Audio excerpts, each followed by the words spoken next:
In Dragon Ball Super Episode 72, we saw the conclusion of Goku vs. Hit, as Hit is probably the only fighter in the known universes 6 and 7 that can actually stand a chance against Goku if not defeat him. It was an incredibly tough match for Goku as he couldn't land a hit on Hit, no pun intended, taking multiple brutal attacks, sending him into mountains, and doing massive damage. Fortunately, Goku was able to win by expanding his ki to a point where it shattered the time skip, and then he was able to fully charge a Kamehameha wave and blow Hit away.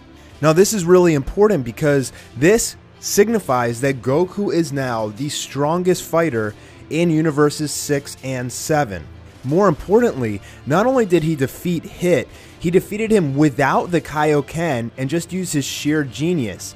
He could have easily went Kaioken times 10, shattered that time skip, and defeated Hit in a much faster manner. What that means is Goku essentially was holding back against the only person that was even a threat to him whatsoever. He was holding back against the second strongest fighter between the two universes 6 and 7. I think that Goku hired Hit because he wanted to prove to himself that he could win without the Kaioken.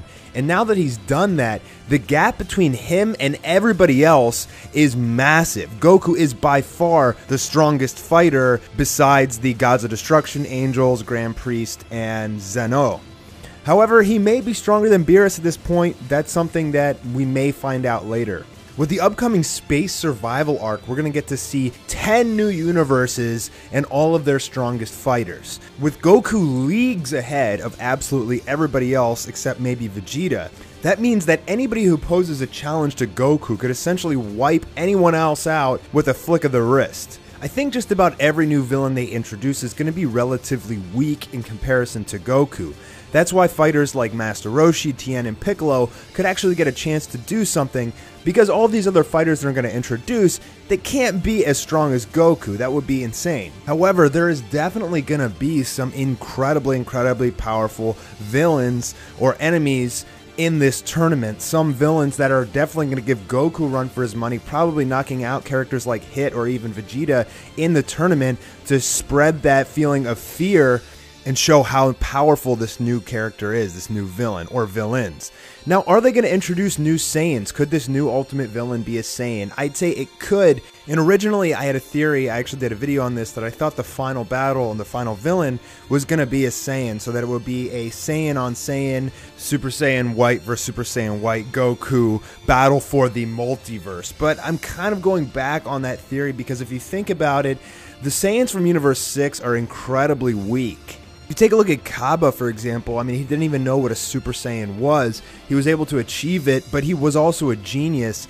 Now, I have a feeling that Champa is going to want to commission a bunch of Saiyans from Universe 6 after seeing Goku and Vegeta, and I think the rest of his fighters, or at least the majority of them, may actually be Saiyans, but I have a feeling they're all going to be pretty damn weak in comparison to everybody else, and probably can't turn Super Saiyan unless Kaba went on some kind of training spree and taught his whole race how to turn Super Saiyan, but even so, they're nothing compared to Super Saiyan Blue. So is it possible that one of these Saiyans turns out to be evil and becomes the final villain of the tournament? Yeah, I mean, I think it's definitely possible. I'm not 100% sure that that's going to happen anymore. Especially since we just finished the Goku Black arc, and that was a Saiyan on Saiyan battle for, you know, an entire arc. So I don't see them just bringing in another Saiyan as the villain again. But, you know, it is Dragon Ball, and people really do want to see a Super Saiyan White transformation, so maybe Akira wants to do that in the end. I mean, it's definitely possible. Now, a lot of people are theorizing that the Grand Priest is actually evil and his true intentions are hidden at the moment. He's actually going to end up being the final villain. I don't think so. I actually did a video thinking that he's the actual true Omni King. I think if any of these Ultra Gods are going to turn out to be a villain, it's going to be Zeno because he's just completely reckless, but probably not. However, I think the final villain in Dragon Ball Super has to be stronger than the gods, and you're going to have to show Goku beating this guy because this final villain is able to take down the gods single-handedly, and basically Goku's the only one that can stand up to him.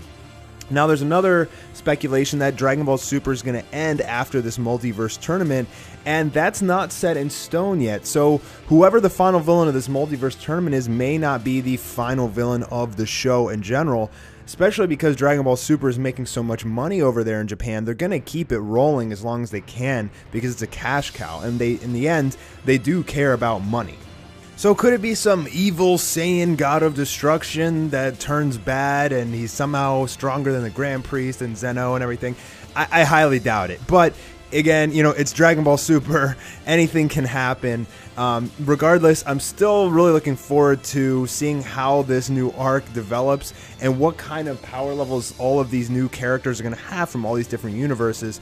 I expect Goku to just be a dominant figure in this tournament and just basically be able to wipe everyone out with ease. Hopefully they don't toy around too much like they did in the Universal Tournament, because now in the Multiversal Tournament, if you lose, your universe is destroyed. So I'm hoping that everybody will be much more serious this time around. Goku will go full power right off the bat, and hopefully we get some answers as to who the next villain or the major villain of this arc is going to be. Thanks for joining Mastar Media today. Don't forget to give this video a thumbs up if you enjoyed it.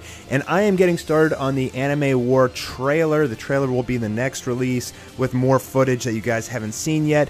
And then I'm going to get started on the full episode, which will take quite a bit of time. So I will see you guys next time for another Dragon Ball video. Have a wonderful day.